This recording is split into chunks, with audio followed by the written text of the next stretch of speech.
เริ่มต้นใหม่ยังมีเวลาเสร็จน้ำตาและก้าวเดินต่อบ่ต้องคิดท้อสู่ไปต่อกับเส้นทางใหม่เมื่อท้องฟ้าก็ยังมีฝนเรื่องใจคนก็ต้องมีทุกข์แต่เฮาต้องทนสู้เพื่อตัวเองค่อยเริ่มต้นใหม่ให้เวลาตัวเองก้าวเดินสู้ต่อ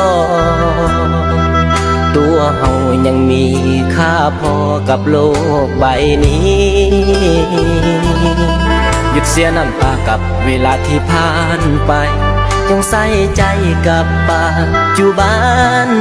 ต่อไปมีเฮาเท่านั้นสู้ด้วยตนเองเริ่มต้นใหม่ให้ดีกว่านี้